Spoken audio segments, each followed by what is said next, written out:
Au nom du Père et du Fils et du Saint-Esprit. Amen. La paix de Jésus soit dans votre maison, sa paix et sa joie. Alléluia. Nous lisons le Saint-Évangile selon saint Matthieu chapitre 11, versets 16 à 19. Comment vais-je dépeindre la présente génération? Elle fait penser à des gamins assis sur la place. Un groupe interpelle les autres. Nous avons joué de la flûte pour vous, et vous n'avez pas dansé. Et quand nous avons fait la lamentation, vous n'avez pas pleuré. Rappelez-vous Jean, il ne mangeait pas, il ne buvait pas, et quand il est venu, on a dit, il a un démon. Et puis vient le Fils de l'homme qui mange et qui boit, et l'on dit, il aime le vin et la bonne chair. C'est un ami des collecteurs de l'impôt et des pécheurs, mais on verra que la sagesse a bien fait les choses.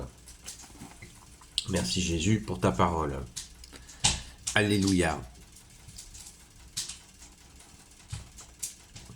Comment vais-je dépeindre la présente génération? Elle fait penser à des gamins assis sur la place. Et ils n'ont pas bougé. Ils n'ont pas bougé. C'est-à-dire que quand Jésus parle de Jean, c'est Saint Jean-Baptiste qui est venu annoncer le Messie tant attendu. Il était attendu, Jésus, depuis des centaines d'années, des siècles et des siècles, par les Hébreux. Et là, le Messie est là avec les signes, parce qu'on ne pouvait pas se tromper. Les aveugles voyaient, les sourds entendaient, les muets parlaient, les boiteux marchaient et même les morts ressuscitaient. Il n'y avait pas de doute sur qui était le Messie, mais les gens sont restés dans leur incrédulité qui veut dire ne pas croire, tout simplement. Et Jésus, pourtant avec humilité, avait dit, si vous ne croyez pas en moi, eh bien croyez aux œuvres. Voilà, toutes les possibilités dans l'humilité, puisque Jésus nous a dit, apprenez que je suis doux et humble de cœur. Mais non, ils ne sont pas engagé leur enthousiasme dans cette vérité, et du coup, eh bien, ça a créé cette situation terrible, où il nous le dit à propos de Saint Jean-Baptiste. Au début de Saint Jean-Baptiste, les mêmes, au lieu de s'enthousiasmer de la venue de Saint Jean-Baptiste, dernier prophète, et bien pareil, ils ont cherché des noises. Ah, il a un démon. Voilà, le mec, il allait dans le désert, c'est pas clair. Vous savez, les suspicieux permanents. et ils sont tellement suspicieux permanents que même quand la vérité est là, eh ben, l'habitude de la suspicion liée à l'orgueil fait que, voilà, on n'attrape pas la balle au bon, on saute pas dans le train et on reste, voilà, comme tu nous le dis, Jésus, à des gamins assis sur la place. Voilà, ils regardent passer ce qui se passe, sans se réjouir et participer. Et pire pour certains qui sont dans l'accusation, puisque Saint Jean-Baptiste a été accusé d'avoir un démon, Jésus aussi. Et en plus, comme Jésus allait vers tous les hommes, y compris bien sûr les pécheurs, se faire accuser d'aimer la boisson et la bonne chair. C'est absolument effroyable. Cette mentalité, elle existe toujours, hélas. Mais nous avons un avantage, c'est que Jésus peut nous discerner, nous donne le discernement pour savoir quand c'est vrai, quand la situation est vraie. Et pour ça, il nous a donné une église, la Sainte Église catholique, apostolique, qui est puissante et dans laquelle Jésus peut répandre l'allégresse.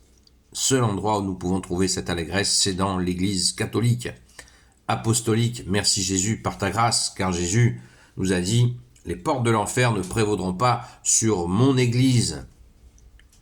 Ne l'oublions pas, on peut y aller tranquille. Ça ne veut pas dire que c'est parfait. Si l'Église était parfaite, ça voudrait dire que Jésus est un menteur. Donc Jésus n'est pas un menteur, c'est le diable qui ment. Il y a des gens imparfaits qui sont dans l'Église, c'est évident, mais c'est aussi l'Église des saints, l'Église des miracles, l'Église des saints dont le corps est incorruptible. C'est l'Église des cathédrales, des chapelles perchées sur les montagnes, des couvents, des monastères, des abbayes, hein, des hôpitaux. J'arrête la liste, elle sera trop longue.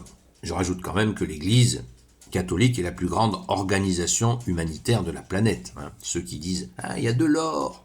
Il y a de l'or. L'Église n'est pas si riche que vous le croyez. Et justement, elle s'appuie sur ses œuvres qui sont des œuvres de charité dans le monde entier, extrêmement efficaces. Puisqu'elle lie à la fois la nourriture de l'âme à celle du corps. Parce que si on nourrit uniquement le corps sans nourrir l'âme, eh ben, il y a une partie du travail et la partie la plus importante qui n'est pas faite. Il faut bien sûr nourrir le corps qui a faim, et c'est ce que l'Église fait. Et elle nourrit l'âme par toi Jésus, alléluia. Donc, cela doit nous faire réfléchir sur notre attitude aujourd'hui, parce qu'aujourd'hui nous sommes attaqués par cette république qui ne cesse de nous écraser. Eh bien, justement, tournons-nous vers Jésus, mais en courant, pas en mode glacé ou voire tiède. Tournons-nous vers Jésus pleinement, parce que lui seul a la solution pour nous sortir de ces ténèbres qui nous vissent, qui nous vissent sans arrêt. Elles nous vissent encore. Et Jésus, lui, nous libère. Merci Jésus, hein, c'est le bon choix. Mais pour ça, il faut y aller en courant, comme les enfants qui courent dans les bras de leurs parents. Jésus nous a montré dans l'Évangile cette situation. Si vous ne ressemblez pas à ces petits, vous n'entrerez pas au paradis. Et si nous voulons que notre France retrouve sa vocation de fille aînée de l'Église, eh bien, il faut y aller. Hein. Prier le chapelet sans cesse en demandant cette libération tant attendue. Merci Jésus de nous la donner, mais ce ne sera pas sans prière. Car, comme l'a dit Saint Jean dans l'Évangile, si vous ne voulez pas du Christ, vous aurez l'Antéchrist. C'est ce que nous vivons. Hein. Le système Antéchrist, il est à fond les ballons, là. Donc, oui, nous te voulons, Jésus, encore, à fond les manettes. Oh Jésus, nous te voulons de tout notre cœur. Viens libérer notre pauvre France, toi, le roi du ciel. Oh Jésus, viens, bien-aimé Jésus. Gloire soit au Père et au Fils et au Saint-Esprit, maintenant et toujours et pour l'éternité. Amen. Ô Jésus, toi qui peux tout et qui portes tout, toi le Sauveur, toi l'Emmanuel, je te confie toutes celles et ceux qui regarderont cette vidéo, ainsi que leurs proches, selon ta seule volonté, ô Jésus. Sainte Marie, Reine des cieux, toi l'Immaculée Conception, toi qui écrases le serpent, toi qui as la lune sous tes pas, toi notre Mère, Notre-Dame, Saint Joseph, toi le juste et le saint, toi le sage, toi la terreur des démons, toi le saint gardien de la Sainte Église catholique apostolique, Sainte Marie-Madeleine, notre chère Sainte Patronne, et vous, tous les saints et saintes, amis de toi Jésus, Saint Michel Archange, Saint Gabriel Archange, Saint Raphaël Archange, et vous tous les anges qui servez Jésus, je vous confie toutes celles et ceux qui regarderont cette vidéo, ainsi que leurs proches, selon ta seule volonté, ô Jésus. La paix de Jésus soit dans votre maison, à la grâce de Jésus, à ce soir, sur la chaîne TikTok Seul Jésus Sauve. À très vite.